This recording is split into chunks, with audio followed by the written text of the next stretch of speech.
Muy buenas. Hoy me gustaría hablar de la falta de innovación. Me llamo José García y esto es Mejora y Emprende.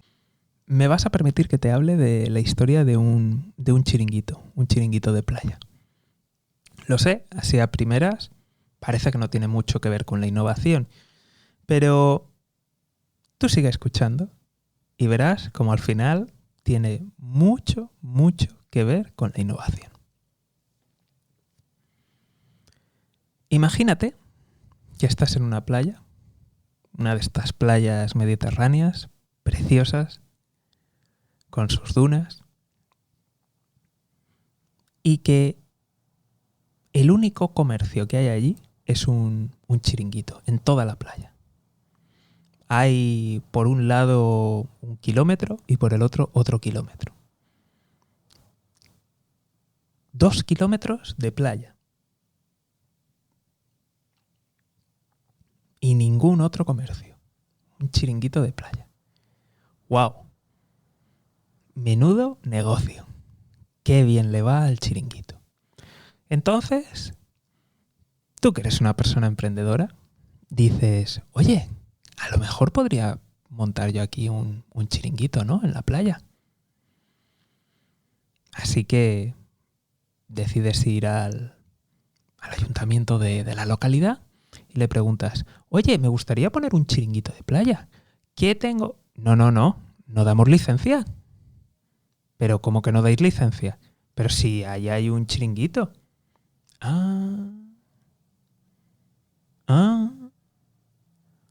¿Por qué está ese chiringuito ahí? ¿Por qué está ese chiringuito ahí? Esto que parece, pues, en fin, una pequeña tontería, si te fijas, es una historia que se repite muy a menudo en muchos negocios y en muchas cosas. Te planteas y dices, oye, ¿cuál es la innovación? ¿Cuál es la ventaja competitiva que tiene cierto negocio? ¿Está ahí porque son los primeros? ¿Porque son los más rápidos? ¿Están ahí porque son los mejores? ¿O están porque tienen algún tipo de conexión política? Esto funciona así. Es muy triste, pero muchos negocios se han hecho o son posibles al calor de las amistades políticas. ¿Tú te imaginas ese mismo chiringuito si hubiera 5? ¿Ganaría lo mismo? ¿Sería tan popular?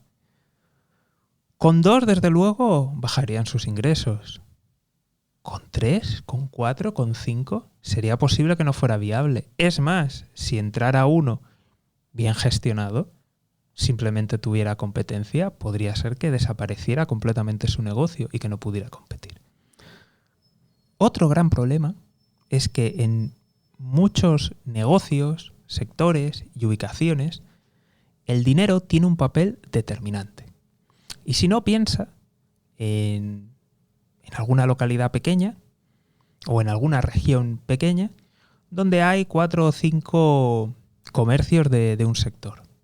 Si de repente llega alguien que tiene más capital, bien de negocios anteriores o bien porque lo ha heredado, puede llegar a hablar con proveedores y conseguir un precio tal que le permita vender en su tienda a un precio inferior del precio al que otros comercios han comprado ese producto. Te voy a poner un ejemplo, y esto pasa muchísimo en estética.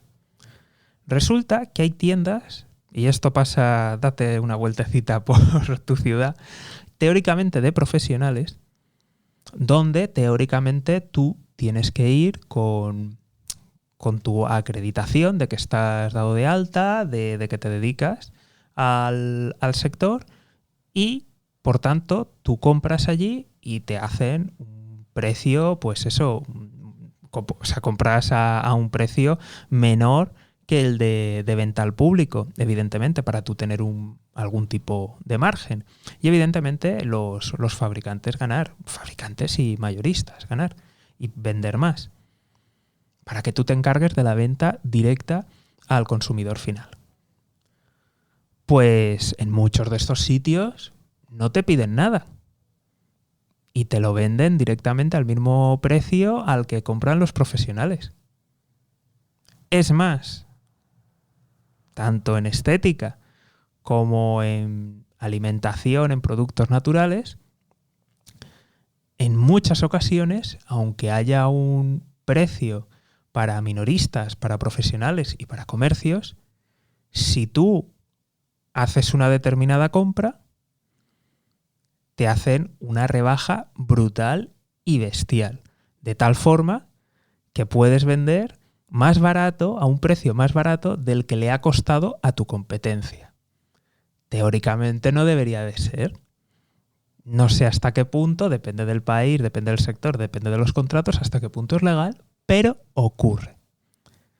Y esto es muy triste, porque al final, por desgracia, muchos negocios acaban funcionando así. Su ventaja competitiva está en contactos políticos y o en tener más dinero. Punto.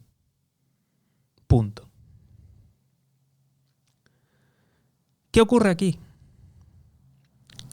¿Cómo pretendemos tener un tejido innovador cuando al final las ventajas están ahí y son tan claras y tan simples?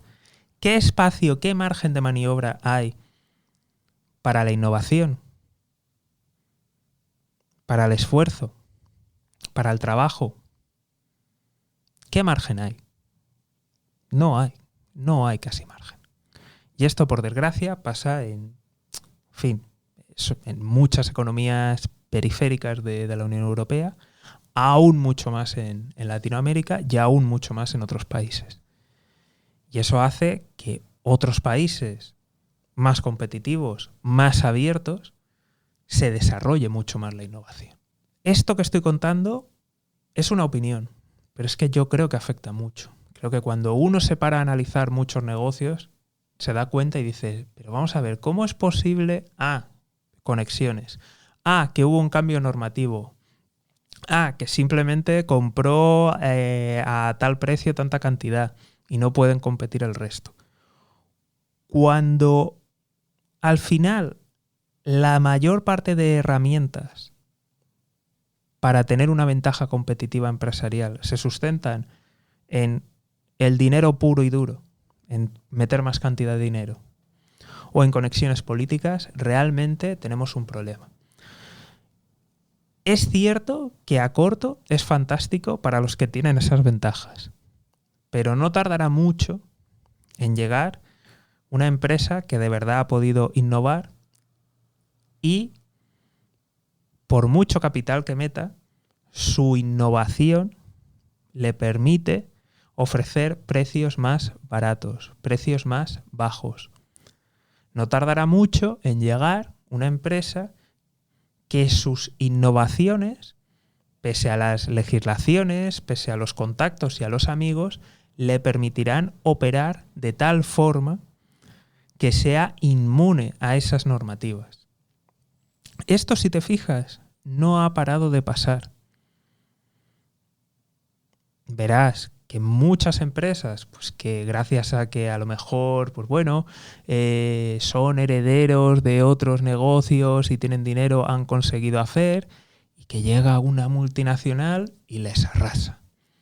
Verás, por ejemplo, pues que muchos negocios, pues que eran amiguitos, que tenían contactos políticos, que tal, pero que a lo mejor, gracias a la venta en Internet, pues no necesitan tener tienda física y acaban arrasándoles.